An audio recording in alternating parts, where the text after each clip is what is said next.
Mario, ¿cómo Gracias, te va? Chema. Muy buenas A tus noches. órdenes, muchas gracias. Nos encantan las leyes en el Perú, ¿no? Por supuesto. Eso parece que es un deporte. Crear Sí. nuevas leyes, modificar el Código Penal, sobre todo una sobrecriminalización. Y digo esto porque ya perdí la cuenta de las modificaciones.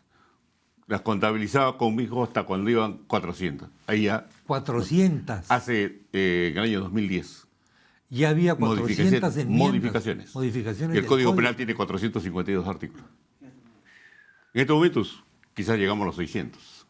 600 enmiendas. Sí. El artículo que se está modificando ahora, sobre todo, es el famoso 162. Sí. ¿Qué dice ese artículo, Mario? Bueno, aquí lo que me preocupa es la utilización de las palabritas, porque en realidad era necesaria una modificación. Existían ya estos delitos, por decirlo de otra manera, en el Código Penal, ya. ¿Qué es lo que ha sucedido? En algunos casos han dividido un artículo que existía en el Código Penal, que hace poco había sido modificado, lo han dividido en dos. Ok. La pornografía infantil y le han aumentado la pena. Porque aquí el deporte es incrementar Aumentar las penas. Nada. En otras palabras, ¿era necesaria la ley? No era necesaria. ¿Tú crees que no era No necesaria? era necesario. No era necesario. Y me preocupa es en el caso de la interferencia telefónica. A ver, ¿cómo es eso? Allí se dice que será penal hasta con 8 años de pena privativa de la libertad el que interfiere sobre una vía telefónica que tenga la condición de secreta, confidencial o reservada. Sí, todas. Aquí las autoridades podrán hacer lo que le den gana. Alguien que interfiere ya sabe la pena que le corresponde. ¿Cuál es la pena ahí? De hasta 8 años de pena privativa. 8 años. ¿Qué cosa es una comunicación secreta? Y ahí el problema, ¿quién va a calificar de secreto? Basta con que digan, no tiene secreto, acá está el sello de secreto. Porque los militares utilizaban y han utilizado toda la vida. Reservada, secreta y confidencial. Hay varios grados, ¿no? Como tú dices. Reservado, confidencial, secreto y reservada. Y confidencial, claro. Y ahí, pues, sobre todo, ¿quién va a calificar?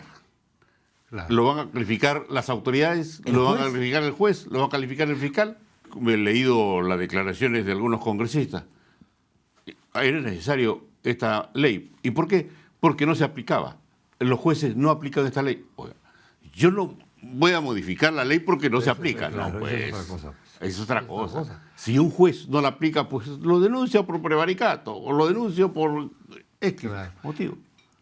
El viceministro ahora al mediodía me hacía notar que esto había sido aprobado por unanimidad y yo decía, ¿eso es una virtud o eso es un defecto? La pregunta que yo me hacía es, claro, todos los congresistas se han puesto de acuerdo para defenderse, pues. Ah, indudablemente. Para que no los ampallen, digamos. Es indudable. Digo yo, ¿no? Hablando con el viceministro le decía, lo que molesta de todo esto, o lo que hace ruido con todo esto, es que se produce la norma esta inmediatamente después del famoso incidente de la luz verde, que es una intercesión telefónica de lo que conversaba el ministro de Defensa, que hablaba con una persona que decía que la señora Nadine ya había dado la luz verde. Poco después sale esta cuestión. Exacto. Entonces la gente, maliciosamente, porque vivimos en un país de desconfiados, y con razón son desconfiada la gente, dice que bueno, esa es la respuesta a la luz verde. Le digo que no, que de ninguna manera, que los técnicos venían trabajando en esto desde hace 2 años. Pero va de acuerdo a la información que tengo y he escuchado hoy día la intervención de unos congresistas en la mañana en el programa, donde manifestaban de que esto había sido elaborado por un congresista, un proyecto. Posteriormente fue objeto de revisión en la Comisión de Justicia, pero sin embargo viene un nuevo proyecto y este es aprobado de la noche a la mañana. Sí. Sin haber sido discutido, sin haber pasado por la Comisión de Justicia. Pero los congresistas que han detectado esto, ¿qué hicieron en su momento? Nada. Es que también lo beneficia a ella, pues. Ahí hay un problema, pues. Por ¿no? supuesto. ¿El colegio teme politizarse? ¿O teme que lo acusen de hacerle juego a alguna cosa? No, es que aquí no se trata de una politización, porque justamente el Colegio de Abogados es una institución. Hace 20, 30 años la palabra del Colegio de Abogados era respetada. ¿Alguien dice algo del parte del colegio? Es una palabra más. ¿Por qué? Porque antes yo recuerdo, en la época, yo fui dirigente en la época del doctor Raúl Ferrero, emitíamos pronunciamientos, pero eran las personas especializadas, los más capacitados en una determinada especialidad. ¿Cómo se hace o cómo se debería hacer, por ejemplo, en el colegio? Te llega este proyecto de ley, por decirte, o esta ley que ya sale. ¿Quién es un tipo que, evidentemente, además de conocer derecho penal, conozca de asuntos tecnológicos, informáticos? Por supuesto, se pasa a una comisión, se nombra una comisión especial para los efectos. Conocedores de derecho informático, conocedores de derecho penal, conocedores de derecho procesal penal. Una comisión emite un pronunciamiento, la junta directiva la hace suya y el colegio se pronuncia. Pero ya con sustento jurídico, sustento constitucional. Claro, porque ahí lo interesante es que el público sienta que cuando se está pronunciando el colegio de abogados no lo está haciendo por una conveniencia del momento. No. Debe ser una cuestión opinión jurídica. Que tiene peso. Por supuesto. Y que puede ser temida por alguna gente inclusive, ¿no? Pero desgraciadamente ya hace varias décadas que esto no sucede. Claro, que es lo que ocurre. En otros países ocurre que se pronuncia un colegio de abogados o una corte suprema, por ejemplo, y es una cosa de peso. Indudablemente. Y eso se cita en los libros de derecho, ¿no? El pronunciamiento de la corte de tal caso, por ejemplo, en Estados Unidos, fulano versus mengano, se cita porque hubo una frase célebre. Por ahí, supuesto. ¿no? Pero lamentablemente esto no sucede en estos últimos años. Bueno, tú vas a ser candidato. Exactamente, al colegio ya me he inscrito Lima, al colegio de abogados. las elecciones. Exactamente. Y uno de los, ¿qué es lo que ofrecemos? Bolsa de trabajo para los abogados. Ya. La situación en la que atraviesa. ¿Hay una idea de cuántos abogados están trabajando en otra cosa que no es para lo que estudiaron? Por lo menos, tenemos hasta el momento más de 60.000 abogados inscritos, de los cuales no se ha hecho una depuración cuántos hayan fallecido. 60.000 es un montón, ¿ah? Y sobre todo, en lo que respecta a la posibilidad de trabajar dentro del campo de la abogacía. El país ha producido un exceso de abogados, Mario. Sí.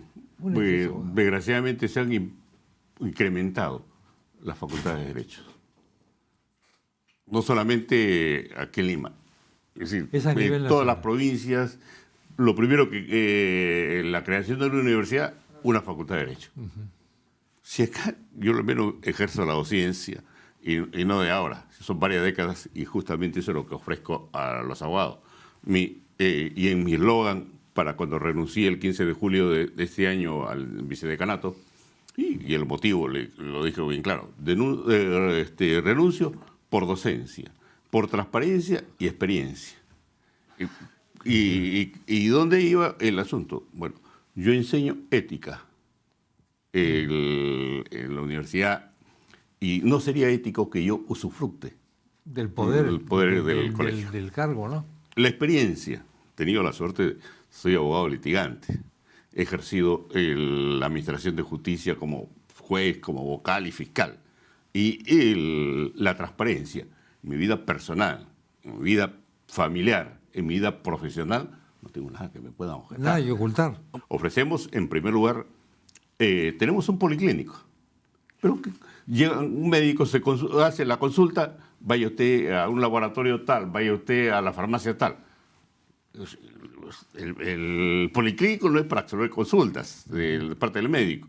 Lo que el abogado quiere, bueno, ¿cómo soluciono mi problema de salud? Si llego a un consultorio médico para que me digan, vaya usted a tal laboratorio, tal, no. Queremos incrementar Luché desde el 6 de mayo, envié una comunicación cuando era vicedecano a la OMPE para implementar el voto electrónico. Sí.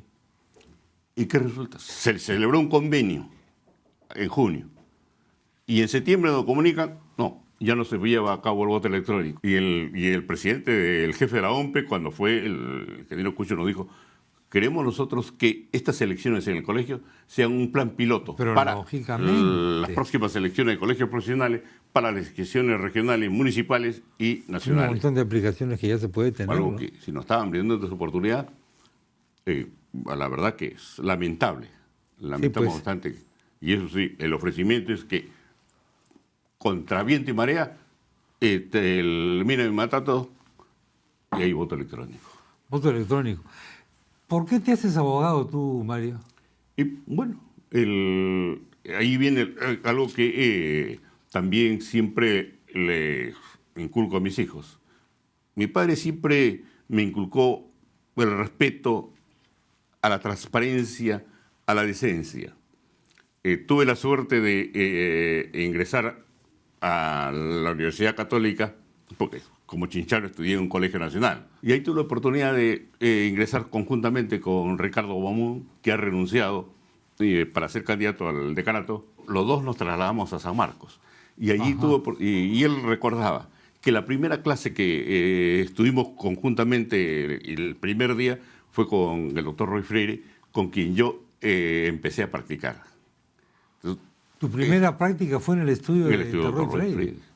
¿De qué año estamos hablando? Estamos hablando del 62. Claro. Y viene luego... ¿Tú estabas en qué año de universidad primero? Entraba a primero de facultad. Entrabas a primero de facultad. Y luego 62, claro. tuve la oportunidad de, gracias a él, no lo defraudé por supuesto, me llevó a la cátedra de ayudante de cátedra, jefe de práctica, hasta la hora que soy catedrático principal. En el estudio estuve con él como socio del estudio, terminamos como socios en el estudio. De tal manera, y la experiencia que gracias a un gran amigo también, compañero de mi estudio, Daniel Caballero, que me llevó a la magistratura como juez suplente. Me llamaban a veces por un mes y tuve la oportunidad de quedarme un año. Estuve de turno 15 días. Sí, pues. Nunca me olvido que tuve que ordenar el levantamiento de 156 cadáveres en las que tuve que intervenir. Esa experiencia que me dio como juez, tuve la oportunidad de ser vocal también un año seguido, y fiscal superior para reemplazar a Daniel Caballero. Esa experiencia no me la va a borrar. O sea, que has estado en varios sectores, en el sector privado, digamos, sí, en el litigio, en el tribunal y también en la administración de justicia. Y en la docencia. Y en la docencia. Sé que conozco los tres campos. Claro, enseñar, pedir y administrar justicia. La perspectiva del juez es muy importante. Porque... Por supuesto. Conozco los tres campos y a la verdad que eso es lo que quiero aportar. Que un abogado como el que habla llega al decanato, pero conociendo los problemas y las necesidades, no solamente de los abogados, sino también de los jueces y de los fiscales. ¿Por qué? Porque es un problema que lo veo día a día. Los problemas y las necesidades que sufren ellos y que sufrimos los abogados, lo vemos día a día. Eso es lo que quiero yo aportar. ¿En cuánto tiempo, me he quedado pensando en esto, en cuánto tiempo me has dicho que tuviste que levantar cuántos cadáveres? 15 días.